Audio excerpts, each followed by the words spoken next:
OK, parlons un peu des indicateurs et de leur utilité. Donc, il y a trois grandes familles d'indicateurs.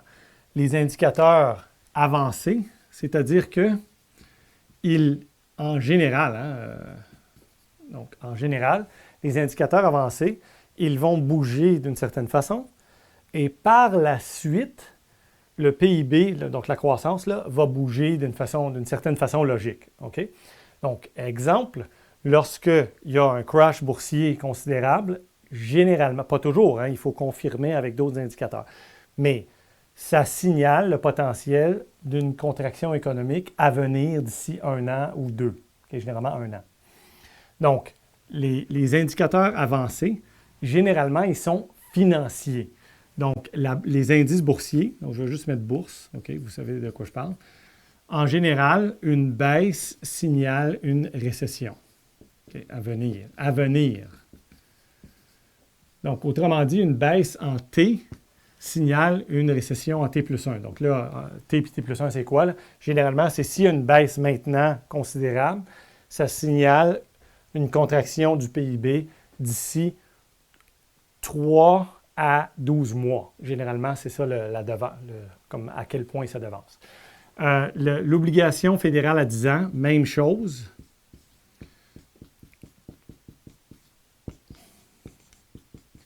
Même chose. Donc, lorsqu'il y a une baisse, surtout considérable, là, généralement, ça signale une récession ou un ralentissement. Okay? Ou un ralentissement. Mais interpréter les fluctuations de rendement sur obligations fédérales, ça prend tout un truc là, de comprendre monnaie et banque, les interventions de banque centrale et tout. Donc, c'est un petit peu plus compliqué. Mais quand même, il y a quand même cette logique-là qui s'applique. Ensuite, dans les indicateurs avancés, il y a le composite. L'indicateur composite avancé, il y en a un par pays. OK? Et donc, ça, c'est très simple. S'il est en haussier, ça veut dire que dans la prochaine année, ça devrait augmenter le PIB. Donc, on devrait observer un PIB qui augmente. L'indicateur composite avancé, il est composé justement de plusieurs indicateurs qui ont été choisis comme étant relativement utiles pour prévoir l'activité économique qui vient. Et donc, on pondère plus ou moins selon leur importance. Et donc, c'est super intéressant. Tu sais, vous regardez ça, puis lorsqu'ils sont dans le vert, en gros, bon, là, plus ou moins 0,1, 0,2, c'est pas beaucoup, mais lorsque c'est de façon là, convaincante à la hausse, généralement, ça signale qu'il y a une période de croissance qui s'en vient dans tel pays. T'sais. Et lorsque tous les pays sont dans le vert, bien, généralement, ça veut dire que l'économie mondiale est dans un cycle haussier en général. Donc, l'indicateur est évidemment baisse, même chose. Là. Je pense que c'est évident. Donc, ceux-là, et tout ce qui est financier en général, c'est avancé. Donc, ça devance le cycle économique. Okay? Ensuite, il y a les indicateurs contemporains. Contemporains. Donc, ça te dit ce qui est en train d'arriver. Donc, généralement, là, il est trop tard, en tout cas, pour changer ta composition de portefeuille. Il fallait le voir venir à l'avance. Mais quand même, ça peut être utile à suivre parce que ça confirme ce que tu pensais. T'sais. Donc, la création d'emplois ralentit ou se contracte. Création d'emplois. Okay. Je ne parle pas du taux de chômage. Hein. Je parle vraiment de la création nette d'emplois de mois à mois. Okay. Elle ralentit ou elle se contracte. La confiance des ménages, toutes les affaires de confiance. Okay. Donc, confiance des ménages, confiance des entreprises, etc.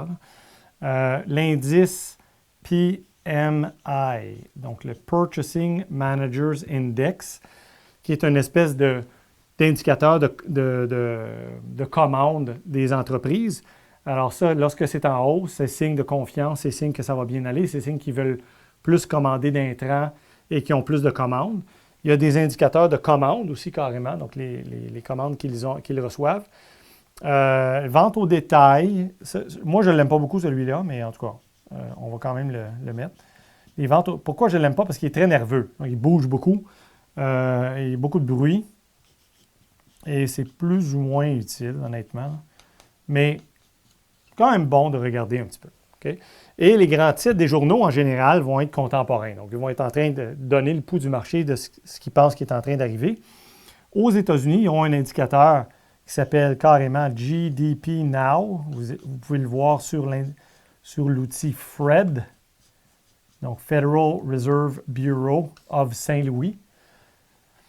Et vous tapez FRED dans Google, là, mettons, Federal Reserve Saint-Louis, puis vous tapez FRED comme ça, et vous allez tomber là, sur l'outil.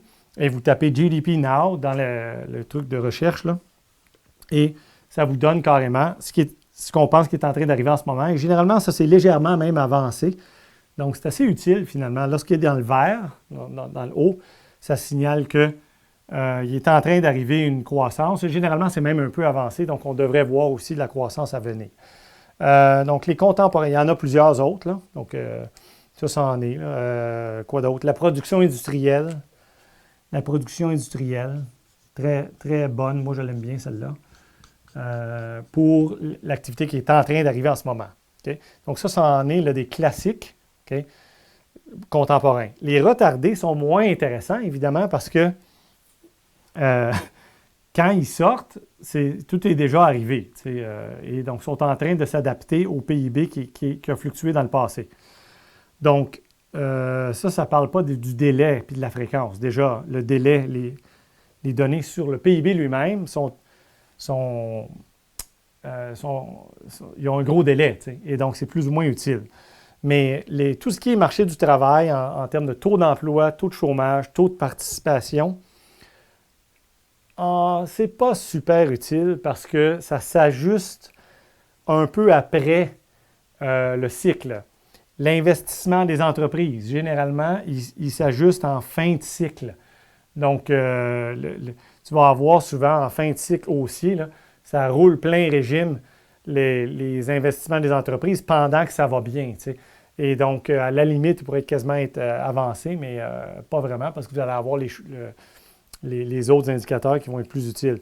Un autre contemporain qui est utile, c'est l'inflation carrément. L'inflation va vous donner une idée de ce qui est en train d'arriver. Et l'autre contemporain, c'est les importations, pas les exportations, les importations. Pourquoi? Bien, tout simplement parce que lorsque le PIB est en forte hausse, généralement, il faut importer plus d'intrants, pétrole, bois, métaux, je ne sais trop, là, toutes sortes de trucs, là. Biens de consommation, évidemment, de tous les jours. Et importation. Donc, lorsque le PIB est haussier, on est en phase haussière et ça roule plein régime, généralement, les importations augmentent. Et généralement, lorsque le PIB est en récession, donc en ralentissement ou récession, généralement, les importations diminuent. Et donc, ça, c'est aussi contemporain et assez utile. Encore une fois, les retardés, c'est tout ce qui a rapport avec le marché du travail. Généralement, c'est plus ou moins utile. Et donc, voilà. Alors, nous, on s'intéresse surtout parce qu'on veut prévoir un peu, évidemment. Donc, ces indicateurs-là et ces indicateurs-là sont très intéressants. Évidemment, je mets une ligne, mais ce n'est pas tout à fait aussi là, clair que ça. C'est pour ça que l'expérience, et à force d'en faire, ça devient un peu plus clair. Là. Donc, on va utiliser les avancées, les contemporains, un peu ensemble, puis se faire une idée de ce qui est en train d'arriver, puis ce qu'on pense qui s'en vient, puis situer, évidemment, l'écart au potentiel Y moins YP. OK?